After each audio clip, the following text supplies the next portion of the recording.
Mon Seigneur et mon Dieu, je crois fermement que tu es ici, que tu me vois, que tu m'entends. Je t'adore avec profonde révérence. Je te demande le pardon de mes péchés et la grâce de faire avec profit ce moment de prière. Ma Mère Immaculée, Saint Joseph, mon Père et Seigneur, mon ange gardien, intercédez pour moi. C'est mon anniversaire, j'ai 25 ans. Bon, en réalité, j'ai plus du double. Mais bon, il se trouve que j'ai été ordonné prêtre il y a exactement 25 ans, jour pour jour. Alors aujourd'hui, si tu me permets, je remercie Dieu tout spécialement pour le don qu'il m'a fait de la vocation et du sacerdoce. Seigneur, cela fait 25 ans que je te sers comme prêtre, avec une proximité impressionnante qui m'est tombée dessus avec le sacrement, avec la prêtrise. Et je te rends grâce et je te glorifie, car tu es si bon avec moi, Seigneur. Et toi, cher ami qui m'écoute et qui prie avec moi, si j'ai quelque chose à te demander aujourd'hui, eh bien ce serait de prier pour moi et pour tous les prêtres du monde entier, afin que je sois, pour ma part, un bon prêtre, un saint prêtre. Le fondateur de l'Opus Dei, Saint José Maria, aimait dire un prêtre saint, joyeux, sportif et savant. Alors figure-toi que j'ai été ordonné le jour d'une petite fête de la Sainte Vierge. Aujourd'hui, on célèbre Notre-Dame des Douleurs. Qu'est-ce que cela signifie ? Eh bien, cela signifie que nous célébrons un moment très particulier de la vie de Notre-Dame. Le moment où elle a accompagné son fils qui est mort sur la croix. C'est Saint Jean qui rapporte ce moment de la vie de Sainte Marie dans son évangile. Et Saint Jean dit, près de la croix de Jésus se tenait sa mère et la sœur de sa mère, Marie, femme de Cléophas, et Marie-Madeleine. Alors il se trouve qu'un jour comme aujourd'hui, finalement, est un très bon moment pour recevoir l'ordination sacerdotale. Je m'explique. Être prêtre, cela signifie beaucoup de choses. Cela veut dire que l'on va pouvoir donner des sacrements au nom du Christ, en étant même le Christ lui-même. Par exemple, celui qui dit « je te baptise », ou bien « je te pardonne tous tes péchés », ou bien alors « ceci est mon corps ». C'est le prêtre, certainement. Mais en fait, c'est le Christ qui baptise, c'est le Christ qui pardonne, et c'est le Christ qui offre son corps. Et celui qui lit l'Évangile, prêche, s'il est prêtre, eh bien il nous parle au nom de Christ, au nom de l'Église. Tu sais que la prêtrise est orientée essentiellement vers la célébration de la messe. Hein. Et qu'est-ce que la messe ? Qu'est-ce que la Sainte Messe ? Eh bien c'est, pourrions-nous dire, de manière technique, l'actualisation du sacrifice de la croix sur l'autel où la messe est célébrée.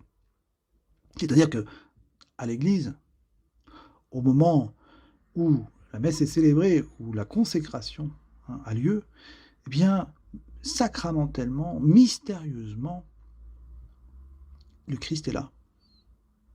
Et il est vraiment là. On appelle ça la présence réelle. Et lorsque le prêtre célèbre l'Eucharistie, il est le Christ sur la croix.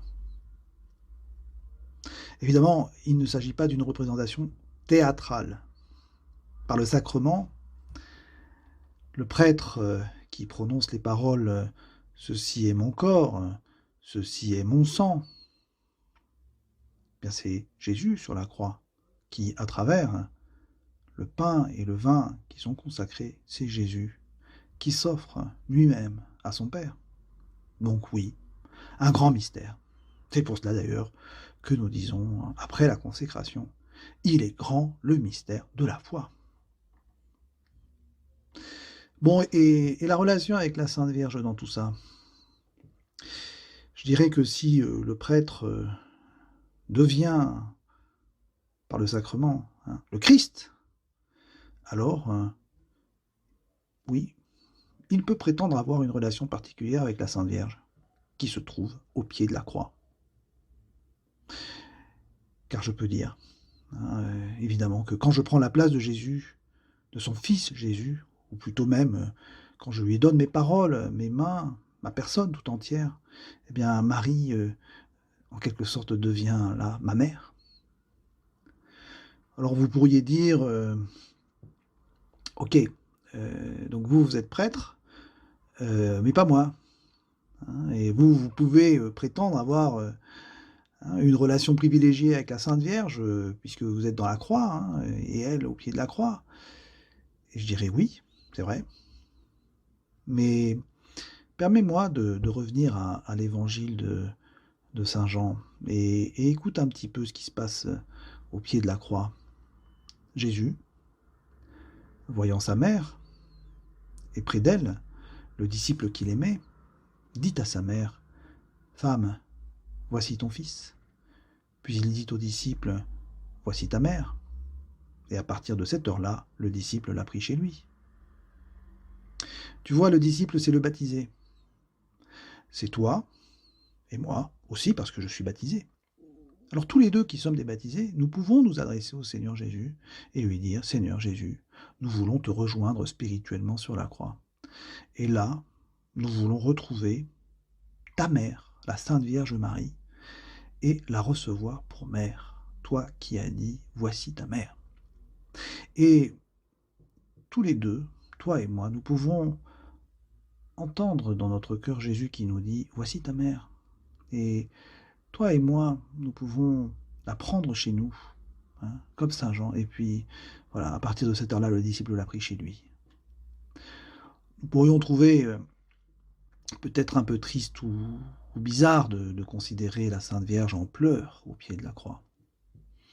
Si je ne me trompe pas, l'Espagne et tous les pays hispaniques ont donné comme prénom possible à des filles Dolores, ce qui veut dire douleur. Vous vous rendez compte? Appeler une fille douleur, hein, en référence précisément à la Sainte Vierge des douleurs. Cela peut nous sembler étrange, d'un autre monde, pourrions-nous dire, parce que nous n'avons pas d'attirance particulière pour la douleur et pour la souffrance. Mais c'est vrai qu'il est consolant de considérer que la Sainte Vierge est finalement comme l'une d'entre nous et qu'elle a souffert. Et c'est vrai aussi qu'elle se rend finalement proche de nous, et spécialement proche de nous si nous traversons l'épreuve et la souffrance, car nous pouvons pleurer. Qui n'a jamais pleuré? D'ailleurs, le premier cri que nous avons émis en venant dans le monde n'a pas été un cri de triomphe, mais des pleurs de petits bébés. Et en fait, la croix du Christ et la douleur de la Vierge Marie nous montrent bien comment notre foi peut avoir une relation directe avec notre vie. Que dirions-nous d'ailleurs d'un christianisme qui ne serait que joie, rire, fête, farandole? Ne serait-ce pas un christianisme un peu immature, déconnecté du réel? Parce qu'il y a tellement de souffrance dans le monde, il y a tellement d'épreuves. Alors, eh bien, prenons Marie, spirituellement par la main, comme de bons enfants, toi et moi. Regardons la croix et sentons-nous impliqués dans le salut du monde entier. Tout le monde entier. Toi comme simple baptisé et moi comme prêtre. Et nous nous tenons debout au pied de la croix. Je te remercie, mon Dieu, des bonnes résolutions, des actes d'amour et des inspirations que tu m'as communiquées dans cette méditation. Je te demande de m'aider à les mettre en pratique. Ma Mère Immaculée, Saint Joseph, mon Père et Seigneur, mon ange gardien, intercédez pour moi.